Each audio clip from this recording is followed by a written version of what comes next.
Thank you. Please be seated. Good evening. Thank you all so much for coming out tonight. Councilor Allen, thank you for those kind words. Commissioners of Education, Superintendent Alsea, State Senator Valesky, County Executive Mahoney, Chairman McMahon, members of the County Legislature, City Auditor Masterpole, City Clerk Kapanis, Deputy Mayor Owens, and many representatives of our federal and state representatives, thank you for being with us tonight, demonstrating your support for the City of Syracuse.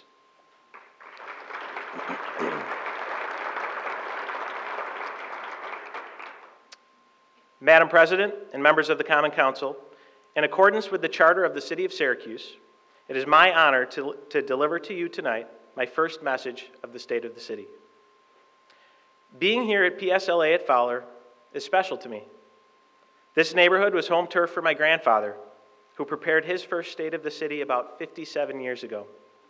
Bill Walsh, the 48th mayor of Syracuse, was born and raised just down the road on Roland Street in the heart of Skunk City. He then moved up the hill on Schuyler Street, where he raised 7 kids, including my father, Jim. Even closer to home, my mother, Dee Dee, is here with my wife, Lindsay. My mom spent 2 decades working here at Fowler as a tutor for the Liberty Partnership Program. I've encountered many students whose lives are far better today because they had my mother's care and guidance, and I know how they feel. Thank you, Mom, for your years of dedication to our city's children and your constant support of me.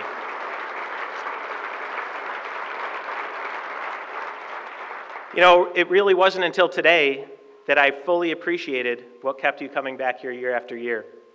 I spent time with nearly 60 Syracuse High School students, the members of the Superintendent's Student Cabinet, and they are an impressive and inspiring group of young people. I delivered a short preview of my remarks tonight and spent time talking with all the students. Honestly, they asked me some of the more challenging questions I've encountered both throughout the campaign and since I've officially become mayor. They also broke into groups and went to work on ideas to address some of the big challenges and opportunities we will talk about tonight, including the I-81 Viaduct project, community police relationships, and neighborhoods. These young people are smart and passionate, and most important, I found them to be truly vested in the future of the city of Syracuse. They want our city to succeed, so the challenge to all of us is to deliver a city that is attractive to them for the future. With all of the Syracuse City School District students, please stand. If you have any students in the house, don't be shy. Thank you. Thanks for coming out tonight. To all of you, I say challenge accepted, and to the Superintendent's Cabinet, thank you for a great afternoon. I have promised to be a cheerleader about the many great things happening in the City School District, as the Superintendent alluded to. So let me share some of them with you tonight. Graduation rates. In 2013, the graduation rate over a 4-year period was 51.9%. The seniors who graduated this past summer were just starting high school then, and they had about a 50-50 chance of actually graduating. Fast forward to today. With the support of their teachers, administrators, and parents, they not only beat those odds, they blew them away. The graduation rate rose to 64%, a 12.1% increase in just 4 years.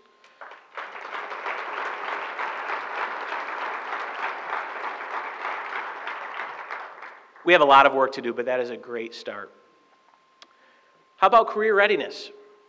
The Syracuse City School District has CTE, or Career and Technical Education programs, that are so robust and so rigorous that they are the envy of suburban school districts throughout the state of New York. In 2014, when last year's graduating class were sophomores, we had 6 CTE programs. Today, we have 26, offered in some of the fastest growing industries in central New York, from computer forensics and electrical trades to culinary arts and cybersecurity. With active partnerships with Onondaga Community College, our students can earn college credits and even associate's degrees while still in high school. Teenagers in our schools can choose to attend the school with the CTE program that is right for them. We also have a task force working right now to explore how we can make these same opportunities available for middle school students. How about pre-kindergarten? Did you know our pre-K enrollment is higher than it has ever been before? Today, we have 2,100 3- and 4-year-olds in programs preparing them to be grade level ready by the 2nd grade. Soon, you will see a snowball effect of improved academic achievement as they move through elementary, middle, and high school.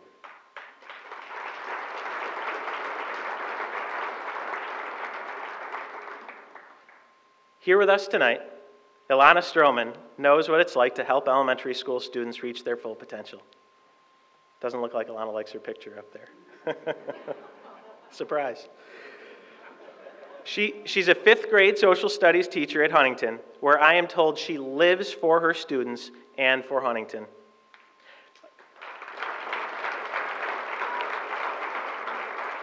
Ilana doesn't stop there. She helps her fellow teachers as the STA representative in the building. Ilana is loved and respected by students, parents, and teachers alike. And when Ilana saw that our transition team needed a city school teacher, she stepped forward again to give even more to her community. And if that wasn't enough, Ilana also happens to be a United States Air Force veteran.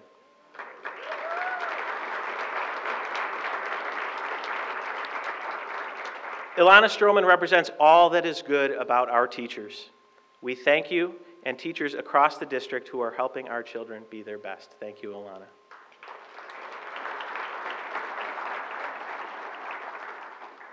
I'll have more about the path to even greater school progress before closing tonight. Now, I'd like to talk about some of the challenges and opportunities we face as a community and what we can do together to address them. One of the highest hills we have to climb is the structural operating deficit that our city government faces. The financial reality we confront is precarious. Simply stated, the city spends more than it takes in revenue. None of us can live this way, and neither can the city. Here is a short description of the fiscal challenge before us. It's a story facing many other cities like Syracuse across the country. The city's total annual operating budget is about $290 million, and that doesn't include the school district. For the past 5 years, the city has run serious deficits. The deficit for the fiscal year ending in June 2018 is budgeted at $16.5 million. Rough projections looking ahead are even larger. Fortunately, over time, the city amassed a sizable fund balance, and at one point, a rainy day fund of nearly $70 million. Previous administrations and common councils were wise and resisted pressure to spend those dollars quickly. Instead, they used them to balance budgets without increasing property taxes. Today, it is that fund balance that stands between the city and insolvency. But it could be effectively gone in as few as 2 years. So what is causing these revolving deficits? Broadly speaking, 3 things. First, the city's ongoing revenue base is stagnant. We simply have not experienced growth. Next, the city's second largest revenue source, state funding, referred to Aid and Incentive for Municipalities, or AIM, which is $71.8 million, has not increased since 2010. Based on the inflation rate in the same time period, city costs have gone up about 12%. We appreciate the governor keeping AIM steady during this very tough fiscal year, but the challenge remains. And third, the major areas of cost the city incurs are very difficult to control. Labor costs, healthcare, pensions, utilities, waste and trash fees all continue to go up. When you look ahead, the prospect is daunting. One of the city's biggest revenue sources is ending in March. We will receive our final payment of the Carousel Center, now Destiny USA expansion fee in the amount of $3.4 million. That puts a big hole in our next budget. At the same time, we have 8 expired labor contracts to be negotiated with the many good, hardworking city employees. Without growth, generating new tax revenue is very difficult. The city operates under the terms of the state property tax cap, so the property tax levy can only go up 2% or the rate of inflation, whichever is lower. We simply cannot cut or tax our way to prosperity. It's a precarious situation, but as I said at my inauguration, the outcome is not predetermined. Everything I have told you is based on the realities that existed yesterday, not tomorrow. We can change course and put the city on a healthy fiscal path. Of course, the city cannot solve these problems on its own. We need to cooperate with federal, state, county, and local government partners as well as the private sector. To invite this cooperation, I have convened a Fiscal Summit Advisory Committee in partnership with faculty at the Maxwell School at Syracuse University, my alma mater. I spoke to Chancellor Severud yesterday, and he offered his strong support to the city. The committee will meet monthly, seeking input and providing updates. Its draft recommendations are targeted for early fall 2018, with the first recommendations implemented in the 2019 city budget. We will not nibble around the edges of this problem. We will attack it at its core. The solutions will not be easy, and hard sacrifices are coming. Although it is still too early for details, the leaders of the Fiscal Committee already see solutions that can begin to reverse the path toward insolvency. In running for mayor, I spoke with thousands of people. I saw resolve to face down these serious challenges and bolster the integrity of our city. For this reason alone, I know we will get through this. And when we do, there is no limit to the heights we can achieve.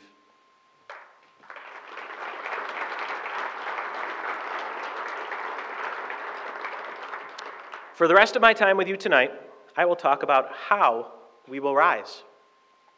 My motto over the past year has been Rise Above, and my platform was called Syracuse Rising. The formula to rise is both simple and complex. Working together, we will ignite inclusive growth to enable stronger neighborhoods and better schools. The formula actually came from you. It started with what I heard from the people in the city throughout my campaign. It crystallized with the work of the transition team, which convened right after the election. In fact, many of the ideas and programs you will hear about tonight are born from the work of this diverse and talented group. The committee is releasing this report right here. Get your first look at it. They're releasing it this evening, and you can find it on the homepage of the city's website. The recommendations also come from the experience of employees in City Hall and throughout your government. My administration may have only begun 1 month ago, but we've been given a running start. As we rise, we must lift up the entire city, especially those most economically disadvantaged. Our duty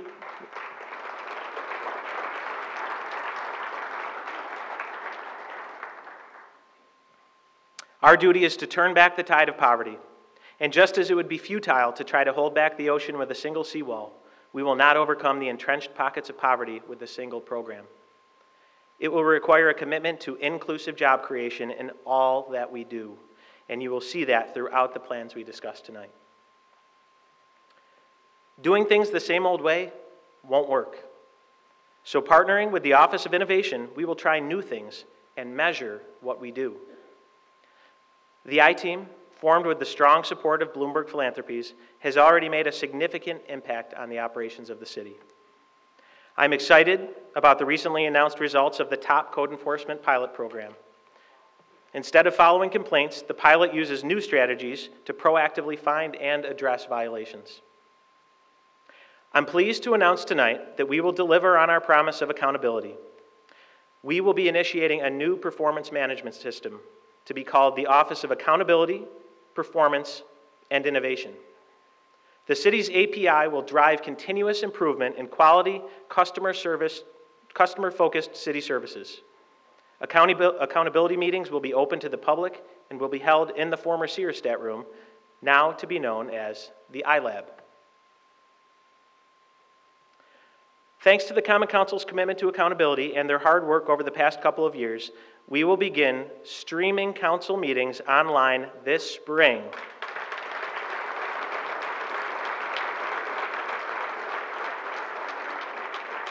just in time for the 2018-19 budget hearings in April. The council chambers are being equipped with cameras and sound equipment, so you will be able to see and hear government happening from wherever you are. I am also asking for help from the public in selecting the I-Team's priority focus area of 2018. Beginning earlier this month, we started collecting recommendations on the innovation challenge that the I-Team should go after this year. We've organized your suggestions into 6 ideas that, beginning here tonight, we are asking the people of the city to vote on. With your votes as a guide, I will select the next I-Team priority area by the end of February. I think the I-Team is one of the city's greatest assets, but I don't think it has a monopoly on innovation in city government. Last winter, these purple granules of salt started showing up on sidewalks around City Hall, thanks to proactive innovation from the building services team. It's beet salt, which I had never heard of before. I've learned that it's more effective at melting snow. It's a really good idea. So now we use less of a product that's also better for the environment. Mujad Mohammed, a City Hall custodial worker, is here tonight representing the building services team and all city employees who are working to find better ways to spend your tax dollars. Muj, thank you, and keep up the good work.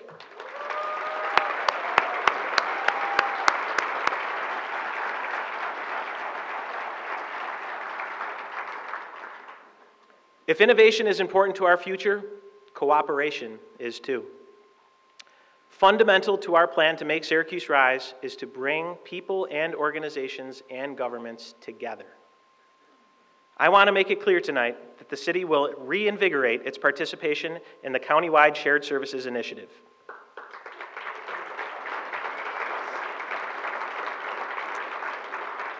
Our team has met with county representatives more than a dozen times since January 1. I won't even tell you how many texts I've gotten from the county executive herself.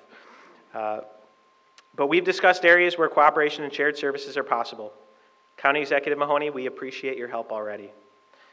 We've also had meetings with federal and state officials, including both U.S. Senators, Congressman Katko, and Governor Cuomo. And there is ongoing dialogue with our partners in the towns and villages as well. I also pledge today that the City of Syracuse will become a more active partner in the Regional Unmanned Aerial Systems, or drone initiative. Soon, Syracuse will be the largest city in the nation covered by the instrumentation and software necessary to fly unmanned craft safely and efficiently for commercial purposes. Again, the largest city in the nation.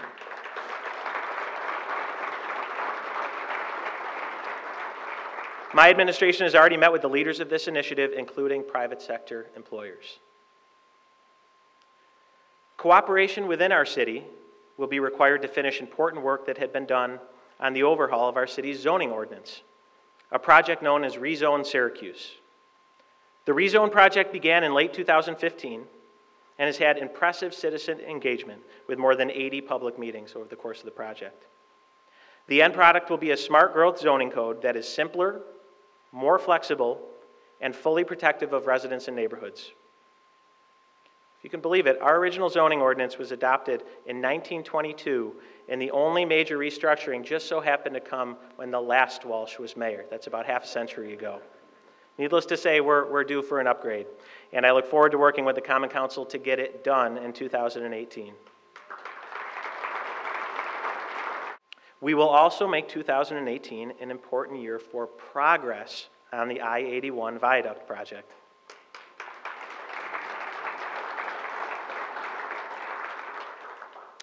Syracuse and all of Central New York must seize the opportunity now to drive inclusive growth in the city and the region. We have a once-in-a-generation opportunity to transform our community, and thus far, we have failed to grab it. We can't afford to wait any longer. When I hear discussions about a tunnel or a new, wider viaduct, I fear the community is limited by thinking focused solely on moving cars. I challenge us to do our homework and place our focus on moving our community and our region forward.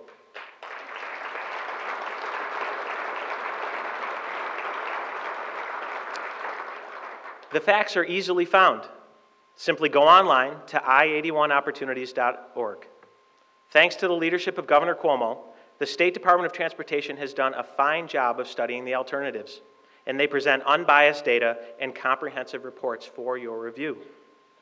Case in point, the claim that with a community grid, traffic will simply skip the city and use the current 481 bypass is not supported by the facts.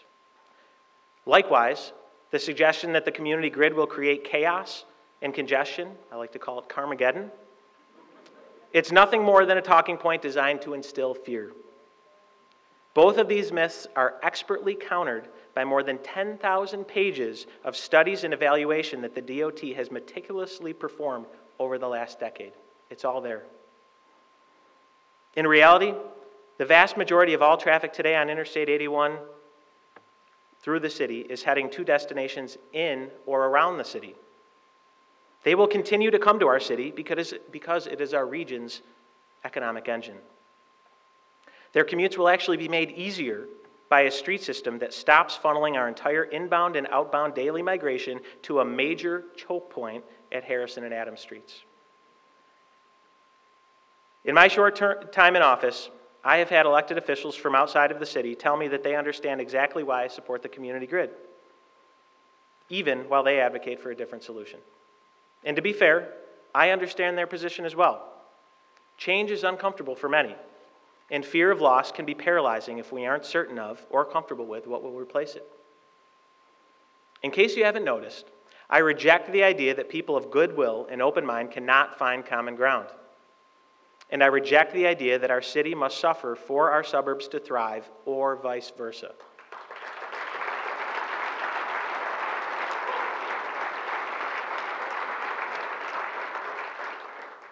Instead of contemplating spending several billion dollars more than is necessary on a tunnel to serve only 30,000 cars per day, what if we invested even a fraction of those dollars and the full power of our collective energy and creativity in undertaking meaningful economic and community development initiatives in areas outside the city?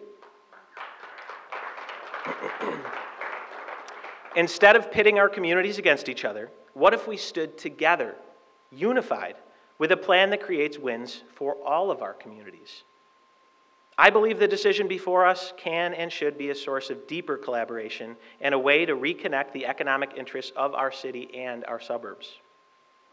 In DeWitt, I've heard concerns about increased traffic, additional noise, and greater pollution from higher use of 481. These are legitimate concerns, but they are eminently solvable if we work together. In Salina, I've heard concerns about the potential loss of tax base from hotels and other businesses if through traffic were to diminish in any way. As mayor of the city of Syracuse, I know all too well how scary any threat to one's economic viability is, and these issues deserve to be taken seriously. From points west, we hear about the potential for additional truck traffic through Skaneateles and the Finger Lakes, something I believe we can all agree is potentially disruptive and frankly unnecessary. After all, whether we live in a city, a town, or a village, our main streets should be designed for commerce and quality of life, not interstate truck traffic. Together, I believe we can address this issue once and for all. From Destiny USA, I've heard concerns about the potential loss of visibility and drop in traffic if the I-81 badge were to be relocated. Again, while I understand the concern, I feel our energy and resources would be better spent doubling down on Destiny USA's investment to build a world-class lakefront community as originally envisioned by our urban pioneers.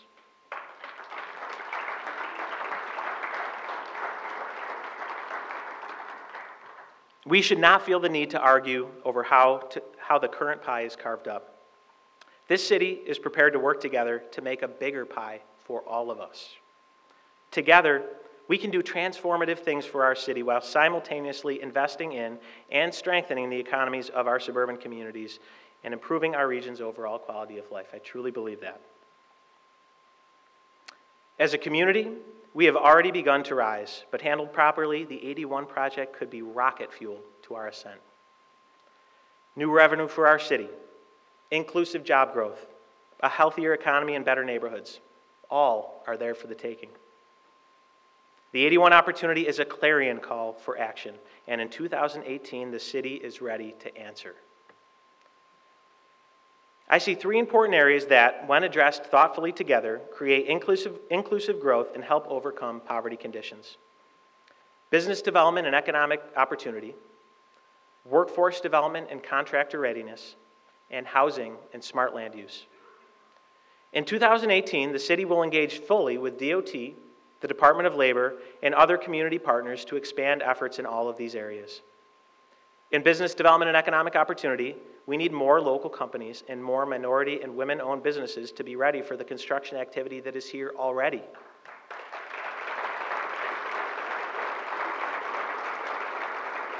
There are job sites in the city and the region that can't find the MWBE contractors and diverse workforce they need today. We have an obligation to fix that.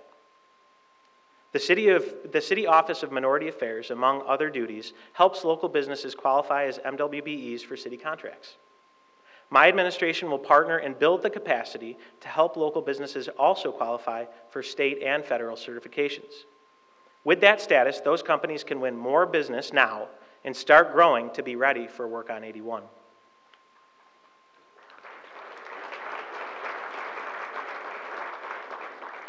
More contractors and businesses being ready will mean more jobs. But where will all the workers come from? The hard truth is we don't have enough of them today, but we have many able people who want to work.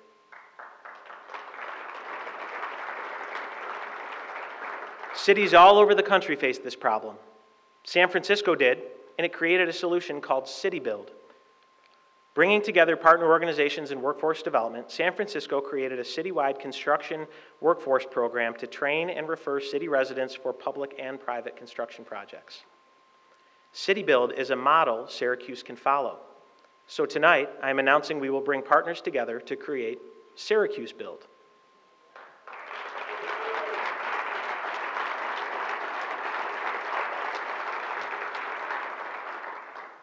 And we won't have to do it alone. The San Francisco Office of Economic and Workforce Development has offered its full support in helping build this program here. So has the Syracuse Industrial Development Agency, which can provide needed funding for planning and potentially for training on actual development projects. Syracuse Build will partner with the DOT, the Department of Labor, and the many outstanding community-based organizations which are already deeply involved in workforce development. We will ensure quality construction skills training is delivered that is recognized by employers and unions, not just in Syracuse, but across the country. Here in Syracuse, the city is already engaged in positive discussions with the local trade unions and other organizations about their apprenticeship, journeyman, and training programs.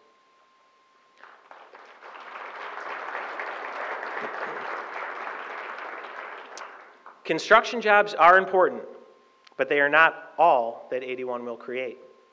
We will also employ similar approaches for related opportunities in business, health, food, and retail services. With more people working and the viaduct gone, we can foresee housing and land opportunities like Syracuse hasn't seen in a century. This will take careful planning. The Syracuse Housing Authority has already engaged the community in planning for a more walkable mixed-use community in the surrounding neighborhood. It will include mixed-income housing, more storefront businesses, and new green spaces.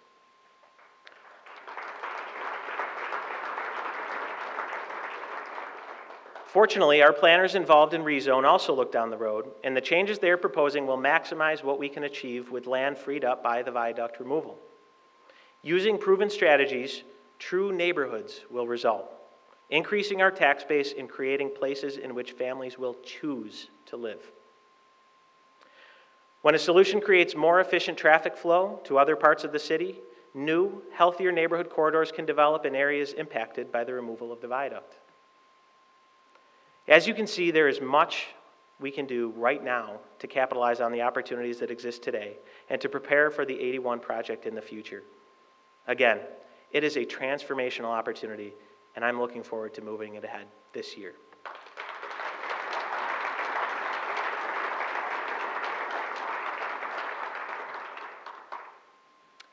There is no greater responsibility for a city government than the safety of its residents. Without a feeling of security, none of the potential we have described tonight can occur. My hope is for a Syracuse in which citizens and the people charged with protecting them have mutually supportive and respectful relationships. The Transition Team's Neighborhoods and Safety Committee developed more than 20 ideas to build healthier interactions between youth, adults, and the police. They include recreational and job opportunities for teenagers, implementing community policing practices, and assessment of the Citizen Review Board process. Tonight, I want to say thank you to Police Chief Frank Fowler and First Deputy Chief Joe Cecil, two dedicated and accomplished law enforcement professionals. Chief Fowler and Chief Cecil are here tonight. I thank you for your work and your commitment to continue to serve.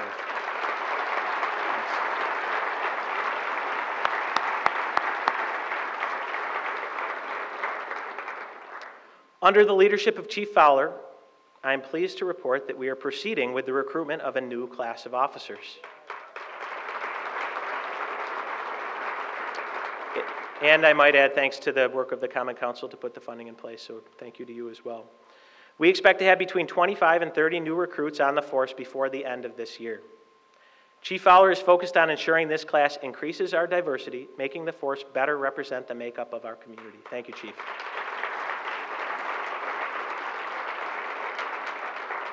I think we might have some recruits in the room right now back there, Chief, so let's go find them afterwards. Also with us tonight are new leaders of our police department. I am honored to introduce our three new deputy police chiefs. Deputy Chief Lynette Del Favro, who will lead the Uniform Bureau.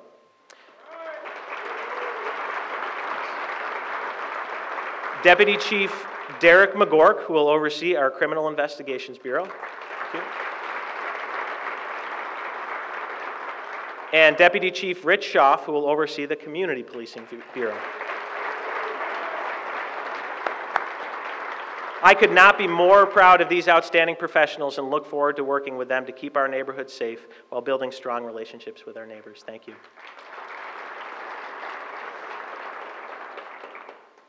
In the weeks ahead, we will actively begin our national search for a new chief of the Syracuse Police Department. I affirm my pledge to actively engage the community in this search. We will consult with law enforcement at all levels, both in and around the city. We will listen to the citizens of this community. We will host meetings and offer forums online and in social media for people to have meaningful input. From a timing standpoint, we will have a new chief in place by year end. We expect the public engagement phase to run from February through April. With that input, we intend to define the characteristics and requirements of our next chief in May.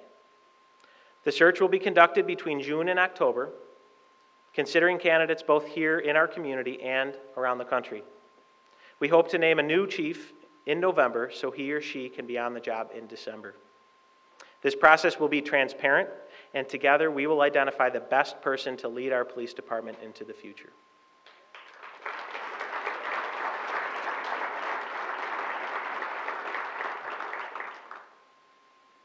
On average, twice every hour, every single day, members of your fire department are responding to emergency calls.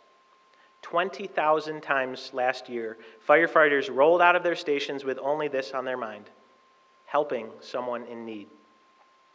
That's heroism every single day.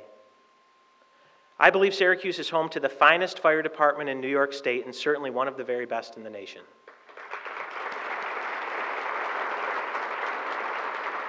This is our new fire department leadership. Chief Michael Mons and First Deputy Chief Stephen Evans, please rise so we can recognize you and wish you well in your new positions. Thank you.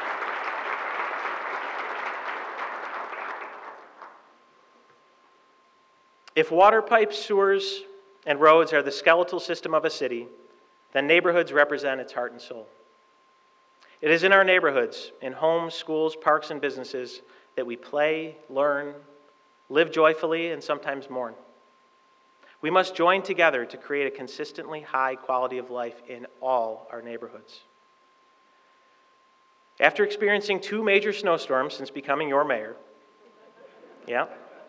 I've learned that many of you have been unhappy for a long time with the snow removal service you've been getting. You've told us that the main roads are fine, but that it takes too long to clear the side streets. We are determined to improve the city's performance in this area. Our DPW staff does yeoman's work, but we need to give them the support they need to get the job done. We are also raising awareness that property owners are required to clear snow from their sidewalks, but we need to do better. So the I-Team is hosting a public meeting to collect ideas on February 15th at 7 p.m. at Dr. Weeks School. I hope you will join us to share your solutions for snow removal on our sidewalks and our roads at our Snow Safety Summit coming up. Much has been said in recent years about the condition of the city's pipes and roads. Skeleton is actually a pretty good metaphor, given the age of most of them. We begin 2018 with new leadership in our water and DPW departments, and I can assure you we will be using new strategies to address this major issue for our city. Getting around our neighborhoods is important too. It's long past time for us to bring a public bicycle program or bike share to Syracuse. And I am pleased to announce tonight that we are going to get one in place this summer. With the assistance of the Syracuse Bike Share Commission, a volunteer group, we will issue an RFQ and select a supplier this spring. Once in place, bike share members will be able to rent and return bikes throughout the city. We have bike lanes, and we'll be creating even more. So a city our size should have a bike share, and soon we will.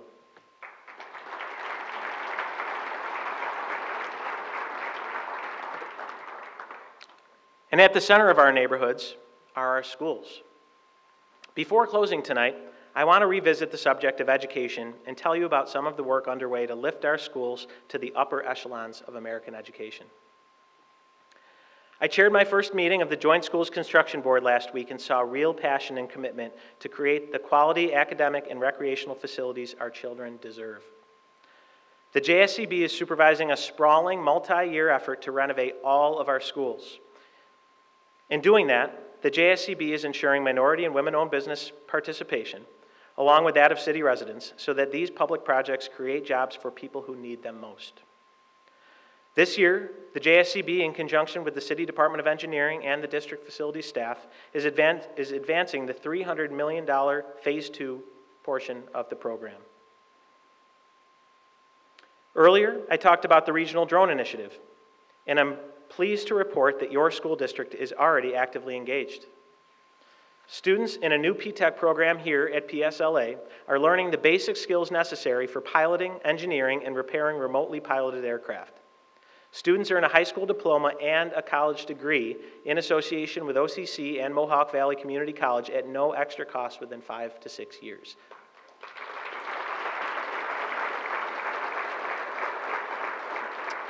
The only program of its kind that I'm aware of. Drones are one example of the way technology in the digital age is creating an explosion of job opportunities in science, technology, engineering, and math, or STEM. Our city needs to be better prepared, and I am pleased to tell you that Lemoyne College is answering the call. With the passion and energy of President Linda Lemura and the support of County Executive Mahoney, Lemoyne is pushing forward to address one of our major challenges, education for the modern economy. You can expect to hear more about this initiative in the weeks ahead. I began tonight by committing to describe the path we will follow to better times. The path will be illuminated by the power of innovation and collaboration. We will decisively choose the direction of inclusive growth, lifting up all in our community. We will steer the city into active involvement in municipal shared services and the Regional Drone Initiative. We will be guided by the enlightened land use policies of Rezone Syracuse, and we will drive toward an agreement on 81 that creates transformation both in and around the city. Our progress will be fueled by Syracuse Build and other job-creating opportunities. When we encounter stormy weather, including snow, we will push it aside and keep moving forward. And we will never lose sight of the needs of our children and schools as we travel.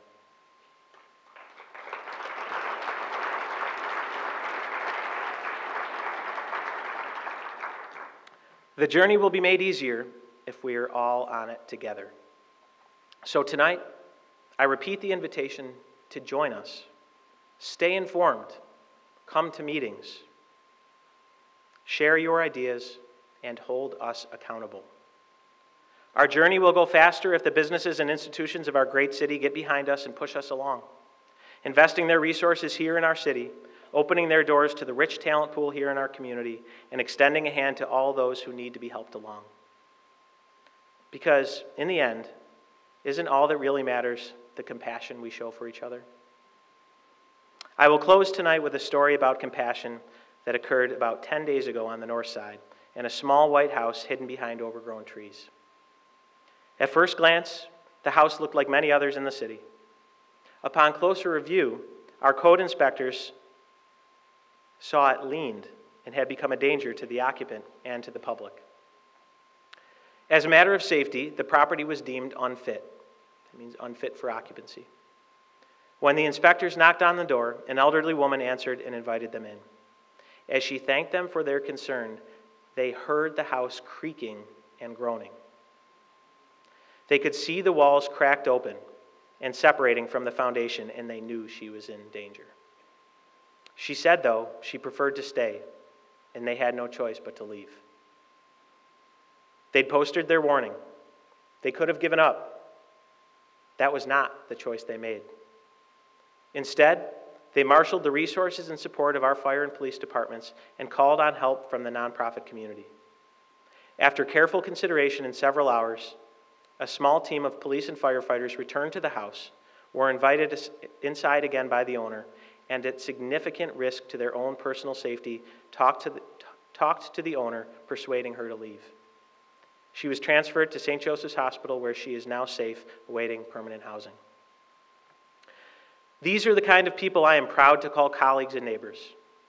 In a moment of need, you showed that Syracuse is a compassionate city. Let us close tonight by giving our final applause to these fine public servants who offer proof that we will come together and lift our city to its best days ever.